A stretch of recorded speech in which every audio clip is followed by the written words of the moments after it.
Alright guys, welcome back to the most amazing gaming channel in the world. Today we're going to be going over the 4.10 patch notes.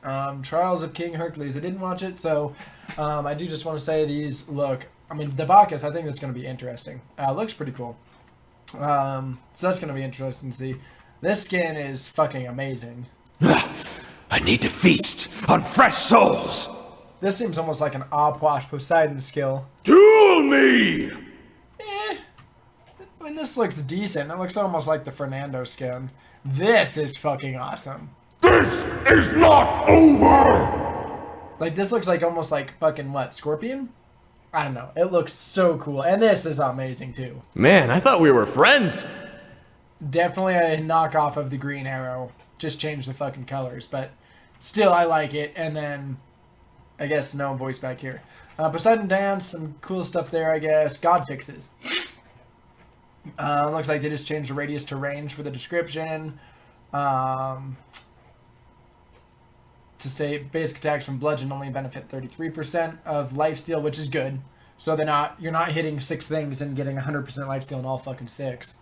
Dodgy, this would be important so that you can actually see what's going on. I guess the correct mana cost wasn't being in the description. Kumbhakarna, huge issue. Was dealing damage at the peak of the knockup. Like, I wonder if this was actually applying it 3 times then. Like, getting hit up, and then hit back down, and then when you land, like, that's crazy. I don't know. This is now a buff. Fixed an issue where Nene Kappa would have very low health. This is a buff to Kuzenbo. And then Jing Chen fixed an issue where this ability was providing incorrect protections. It doesn't say good or bad, so this could just be, well, both. It could be a nerf buff to just getting him back in, but this for sure is a buff to Kuzenbo. Kumbhakarna, in a sense, kind of a nerf. I mean, it's basically they fixed things that shouldn't have been in the game in the first place. But definitely that's huge for Kuzenbo. Item changes. Bracer of Undoing increased recent damage last time from 3 to 5. That's pretty cool. Bracer of Undoing upgrade from 120 to 150 to 60. That's pretty phenomenal right there, because this is 60% of all the damage that you just took back. So that's pretty cool. That's really cool. Heavenly Wings still shit, like awesome, but it's still shit. 110 seconds, so that's not bad. But Horrific Emblem, you get this every 90. So every time that you upgrade, like, these should be the same. Really, these should be the same. The fact these are not are fucking stupid. Like why? Why is that the thing? You know, anytime you get slowed, it cancels Heavenly Wings. It doesn't keep you slow immune for the entire time. So you lose it. I don't know. I mean, yes, you keep Fatalis, but as far as the 40% movement speed, you lose that if you get slowed by anything. So the fact that if they go this, you can go this, and you can counter them every single time. I don't know. I think these should have been the same as always. But if they're not, Heavenly Wings is still shit. Horrific Emblem I've actually thought about picking up because it does slow them for so long. In fact, it's now going to come up on 90 seconds. This is huge. Like, no one ever picks up Sprint. Like, they don't. So if you pick this up, like, that's phenomenal. That is ridiculously strong. Phantom, I really like this. Who'd you pick this up for? Odin. Someone with, out of his first 3 items of breastplate, or you get boots, breastplate, Jotuns. You're down to, like, what, 36 seconds? Fucking 42, let's just say 40. Which means you could use this how many times? Fucking 4 times before you'd get this again? Like, this is a very good change. I very much like this. A lot. The 180 was fucking stupid. Sunder, decreased damage from 40 to 30, decreased damage per level, 30 to 12, that's awesome. Increase the cooldown, that is really good, because this was coming up way too fucking often. And upgraded, I think this should have gone down a little bit, though. You know, make it like 40 and then skill 10 per level. Or do 30 and then make it 14 per level, something like that. I don't know. Just me. Sunder is still super fucking broken. Death Toll got a buff. Death Toll got a buff. That's awesome. Looks like, yeah. Any cleave attacks now do 50% of the benefit. So yeah, you don't heal 48 health every fucking basic. That's stupid. People like, Bologna, Osiris, Nike. But this is unneeded. This is unneeded.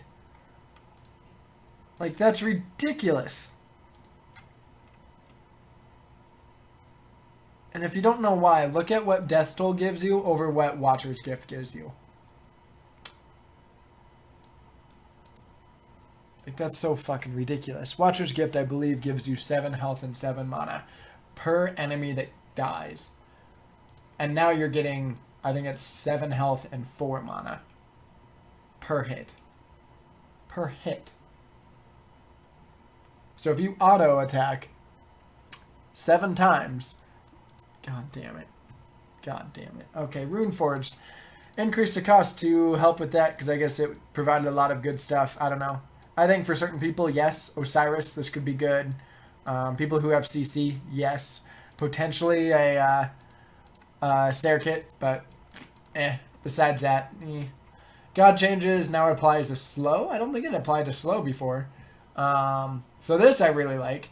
1,000 Cuts got a huge buff. Like, that's a huge buff. You just increased that 50% on the scaling.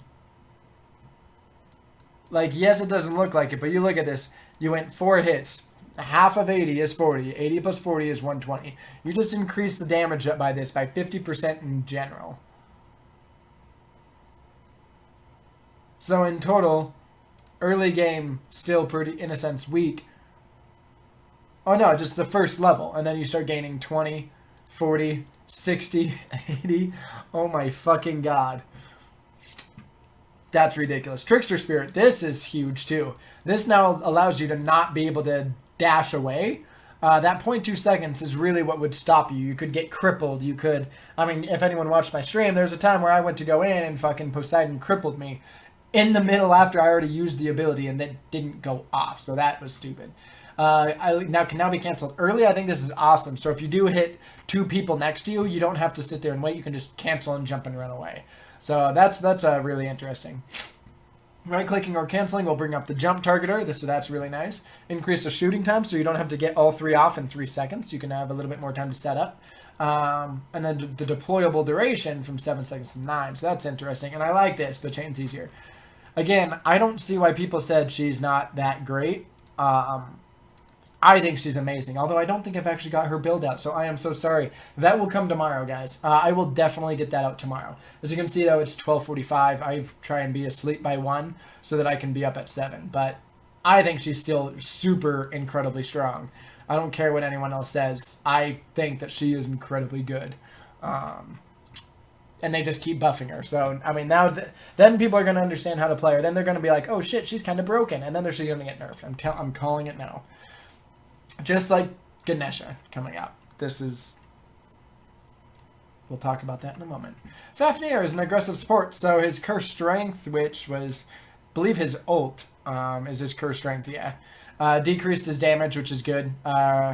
Early game, so it's not doing as much. The self-heal, I think, is a nice nerf as well as the increased mana cost. I always would upgrade this first because it kept you at 50. It kept you healing a shit ton. And there was no real reason not to level it up. You heal more, you give it more attack speed, and it costs the same amount. I get why people go into the 1 first, but I'd go into the 1 and then 2, and then max your fucking 2. This was huge to be able to get that. A lot of people like going into the 1. I never understood why. When your 2 offered you so much more, it offered you sustain, it offered you more kill potential, and it cost you less mana. So this overall, though, was a good. Ganesha, again, what did I show you guys in the fucking build? And I said he was a mid laner. This is the only thing that I don't get, okay? And now burns through objectives at an incredible clip. We're reducing the damage can deal to these objectives and limit the speed at which Gold Fairy can be taken. So awesome. Now, can you tell me, guys, any pro player? Now, I haven't watched much of the SPL. I've been working my ass off. Maybe I'm wrong. Did the pro players ever actually throw this down and use it I mean, really, if you don't, this thing does like 100 damage per fucking tick. Like, it's really not that great. Now, if you go like full mid lane Ganesha, like I've done before, and you throw that shit down, you destroy it because it's doing like 400 per tick, like 400 or 500. That's ridiculous. So now it's going to still do damage. It's only going to deal 40%. So really, now it's only going to do, instead of 150 or whatever, like, I mean, I've looked at it when I rock through it, and it's like 180, and I'm like, oh darn, that was not even one auto attack from a ADC. So it's going to do even 40%. I don't know. I think this is bad. I personally think this is a very bad change. This is what made Ganesha a really, really awesome mid laner. Now, I like I said, maybe I didn't see anything, but I never saw Ganesha mid. I never saw anything with Ganesha that would make me go, oh wow, I see why they would do this. Because even if you build main support, like if you build support on him, his ult's not really fucking doing damage. It's not. Let's be honest. Like, I'm pretty sure I showed that in the video. It does, literally, it does 150. Like, I don't agree with this. I think this is a really bad change because it changed how you could play him. You basically sacrifice potentially getting and securing a kill or two for securing an objective. Like, when you look at other people like Ra, who has objective securing ults, and theirs comes up at 36 seconds, like, are you fucking... This is stupid. You really had to make a decision on when to use this, and now it's really, there's no decision. It's, you use it to try and zone people off who are afraid to walk through and get slowed and take the minuscule amount of damage. Yes, I get the protections get decreased too, but fucking walk through it. Does 160 damage compared to sitting in there unless you're about to die. So again, I think this is a shitty fucking, horrible fucking change. Khepri, I think this is good. Early damage, it was really, really strong. Neith, now her ult, there's no reason to really upgrade this. The damage, awesome, but I'd rather go into your 1, your 2, and then your ult, and then your 3. Your 3 is still useless. You don't really use it for damage, so I don't know why they really buffed it. It looks like they just did 20 across the board. Again, I really don't see why this is a big thing. 90% of the time, you use this to chase or get away. You don't use it to kill someone. Like, yeah, I get it helps with maybe clearing mins if you want to throw down a weave and then hit it with your fucking your 1. So I think this is useless. This is going to be the biggest change. So I guess kind of go through all the changes. Interesting. Going to be very, very strong now. Still shit. Awesome. Like, I mean, since you buffed this, you had to buff horrific. But I think this is going to be stupid broken now. 90 seconds to slow someone, like, that is... You're going to be fighting every single time. You're going to fucking pop this just to see what they do. Like, I know. Phantom Mill, awesome change. Sender, good change. I would have liked to see damage decrease on the upgraded Sender. Death Toll, I think, is a shitty fucking change. Should have kept it how it was and just changed the cleave attacks. Runeforged, overall good. Daji, again, I'll take the buffs, but I don't think it was needed. Fafnir, good change. Ganesha, the worst change in the fucking patch. Good change. Useless. And then good. Anyways, guys, thank you so much for watching. Until next time, have yourself a fucking amazing life.